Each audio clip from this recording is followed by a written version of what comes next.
Olá, alunos, tudo bem? Agora nós vamos para a revisão dos conteúdos da nossa aula aí, tá? Nossa aula 8.1, né? Agora nós vamos para a 8.2 fazendo uma revisão, revendo aqui os principais conceitos, né? Para a gente poder fazer aqui os exercícios, né? Vocês poderem ir com mais força, com mais segurança para os nossos exercícios. Vamos lá para a nossa revisão? Seguindo aqui na tela, nós temos que a revisão de conteúdo aqui é sobre a arte visual africana, tá? A arte africana é uma arte que é figurativa, ou seja, ela representa através de figuras, né? Então, ele busca representar através de figuras, né, pessoas, animais, tal, mas não é exatamente do jeito que a pessoa é. São figuras, né? São, como a gente está vendo aqui, esse exemplo aqui, ó. Essa máscara aí, a gente sabe que é uma pessoa, percebe que é uma pessoa, mas não é uma pessoa assim, exatamente como uma pessoa humana real é, tá? Outra vertente aqui é que as tradições de cerimônias, cultos de cura e design de tecidos e vestuários são parte da arte africana, né? Os cultos são reuniões onde as pessoas se juntam, no caso da cultura africana, para promover curas de pessoas, né? E também esse lado aqui do desenhista, né, de tecidos, né? Essa arte aqui que tem esse nome mais moderno aí, design. Então, são produzidas máscaras e também pinturas corporais também, tá? E aí vem aquele outro lado, que é uma arte que já tem uma outra visão, uma outra pluralidade de interpretação, né? Que é a arte afro-brasileira. Ou seja, pouco se fala, ainda tem mais isso aqui para a gente refletir, né? Pouco se fala nas artes plásticas, nas contribuições do negro para a cultura brasileira, mas ela existe sim, né? O que acontece é que, geralmente, por ser muito forte, muito massiva, a música, né, que era o que era mais permitido aos negros, né, através dos toques dos tambores, a música deu mais influência e outras manifestações, como a dança, a culinária, etc. Tá? Mas a arte afro-brasileira, não é? Ela também tem a sua vertente plástica, né? Seguindo aqui, nós vemos que um dos grandes desdobramentos dessa arte aí é a arte barroca brasileira, né? É uma arte que se desenvolveu muito através de obras feitas para as igrejas, né? Porque o que acontece? Eram as igrejas que encomendavam, que pagavam para os artistas fazerem esse trabalho. Então, por conta disso, se desenvolveu muito esse tipo de arte. Vamos voltar lá na tela para a gente fechar aqui a nossa revisão. É o seguinte, ó, o Francisco de Assis, a igreja de São Francisco, foi projetada por Aleijadinho, né, que é o Antônio Francisco de Lisboa, e também o Cristo do Horto das Oliveiras, né? Seguindo aqui, nós vemos essas outras obras aqui que já são pinturas, né? O Estevão e o Emanuel aí, são amostra de pinturas, tá? Então, aqui nós terminamos a nossa revisão, né? Aqui nós fechamos essa parte, esperamos que você tenham aí presentes bem os conceitos apresentados, né? Porque agora nós vamos para a nossa atividade de sala, né? Agora nós vamos para os nossos exercícios, vamos recuperar tudo que a gente viu nessa nossa revisão, nessa nossa aula aí, ok?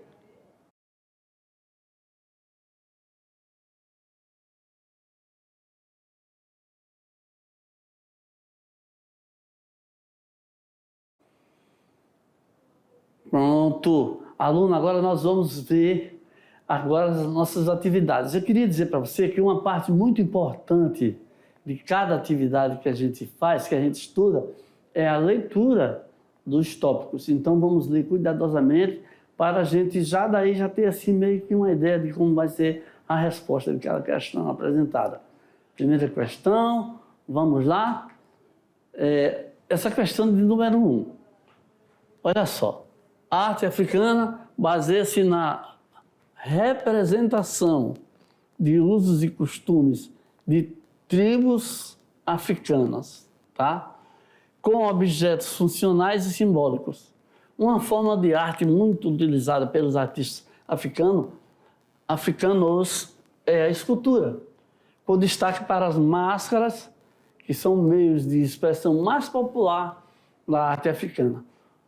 Então, baseado nessa afirmação aí, no que se refere à arte africana, analise as asserções abaixo, né? E considere a alternativa correta. Aqui na letra A você tem que a maioria das peças de arte africana é figurativa. Busca representar figuras. Aqui na letra B você tem que a arte africana é realista nas formas das esculturas. Aqui na letra C você tem dizendo que a arte africana tem o objetivo de ressaltar somente a cultura ancestral. E na letra D, a arte africana está presente somente no continente africano. E na letra E, todas as alternativas estão corretas. Vamos ver aí o que é a verdadeira maionese aqui, né? O que é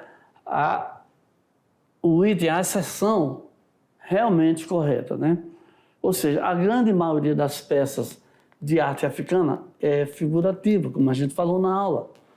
Ou seja, busca representar figuras como pessoas e animais, só que de formas distorcidas. Ou seja, não é uma apresentação do real, ok? É uma figura imaginada ali, de certo modo que lembra, mas não é exatamente. Ok? É isso aí que se baseia a representação.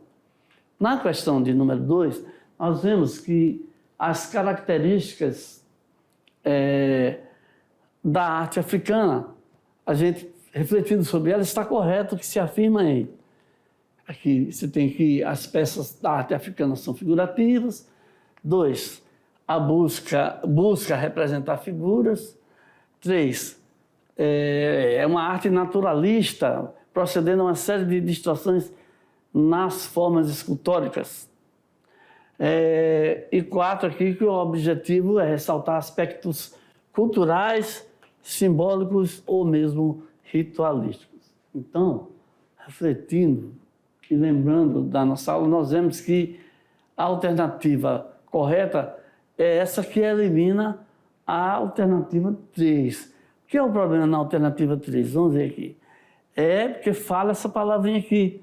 Quando fala naturalista, puxa para a ideia de que é uma representação do real, tá? Tal e qual se apresenta na natureza. E isso não acontece, né? Nessa arte africana.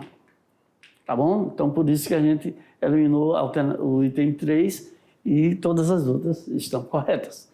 Seguindo aqui, nós temos uma questão baseada nas questões do Enem, né? Ou absorvida de lá. São tantas formas de matar um preto que para alguns sua morte é justificada. Devia estar fazendo coisa errada. Se não era bandido, um dia ia ser. Por ser preto, sua morte é defendida. O preto sempre merece morrer. Isto aqui é uma estrofe de um poeta e educador social chamado Baticum, ou com codinome, né? De Baticum Proletário. É um pouco irônico, porque ele está falando aí, né? É um pouco de ironia. Ele atua na periferia de Fortaleza, no Ceará, preparando jovens, em quase sua totalidade negros, para enfrentar as dificuldades impostas pelo racismo estrutural no Brasil. Então, aí são afirmativas fortíssimas, né? São ideias que precisam ser bastante debatidas onde a gente tem que entender um pouco mais dessa questão que é uma realidade do Brasil.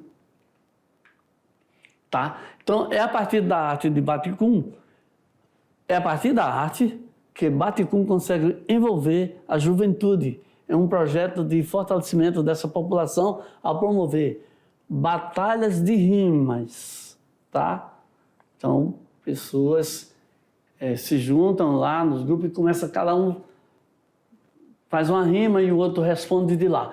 Slams e saraus com temáticas que discutem os problemas sociais. Então, ele utiliza essa forma para envolver os jovens, para criar um debate sobre esse tema aí. Não por acaso, o tema mais explorado nas rimas, versos e prosas é a violência, principalmente a violência contra o negro, né? De acordo com o mais recente Atos da Violência, em 2019, os negros representam 77% das vítimas de homicídio, quase 30 assassinatos por 100 mil habitantes.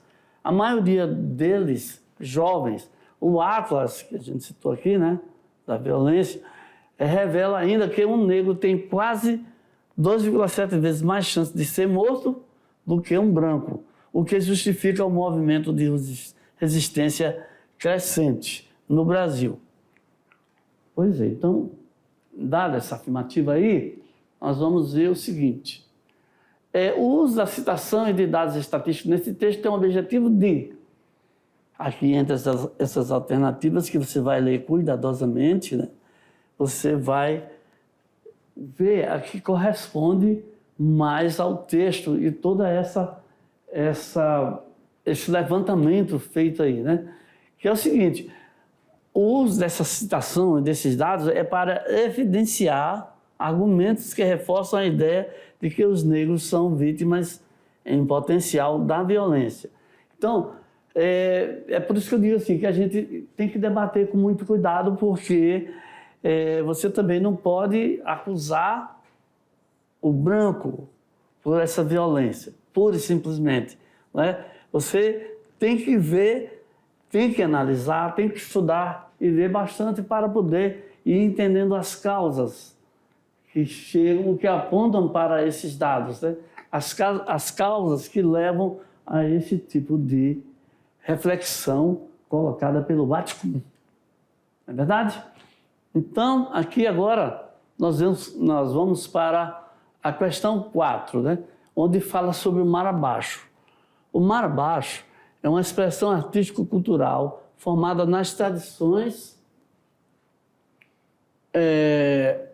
e na identificação cultural entre as comunidades negras do Amapá. O nome mar abaixo remonta às mortes de escravizados em navios negreiros que eram jogados na água. Olha que coisa terrível, né? Esse nome aí, mar abaixo, quer dizer, de mar abaixo, né? Em sua homenagem, hinos de lamento eram cantados mar abaixo, mar acima. Posteriormente, o mar abaixo se integrou à vivência das comunidades negras em um ciclo de danças, cantorias com tambores e festas religiosas, recebendo em 2018 o título de Patrimônio Cultural do Brasil. O mar abaixo, portanto, é um dos patrimônios culturais do Brasil, por se tratar das lembranças, né, e tudo mais. Essa manifestação do mar abaixo constitui expressão de arte e cultura, exercendo a função de... Aí você lê com cuidado cada um desses itens aí, tá? Para poder você chegar na resposta de que ressignifica episódios dramáticos em novas práticas culturais. A nossa última questão, nós vemos aqui também que sobre a Lei Áurea, né, que só foi promulgada em 1888, né? E a questão 5, que é a questão discursiva, onde a gente pede que você fale sobre o trabalho do Ayrson Heráclito, que é aquele da transformação da carne, tá bom? Então, chegamos ao final da nossa aula. essa transformação da carne tem um apelo muito forte, né, por se tratar de uma queimadura, né, que é realizada numa pele sobre a carne, sobre uma carne que está sobre a pele da pessoa, né? E aí nós ficamos então aqui com a nossa aula de artes desta vez aqui, enfocando a arte africana.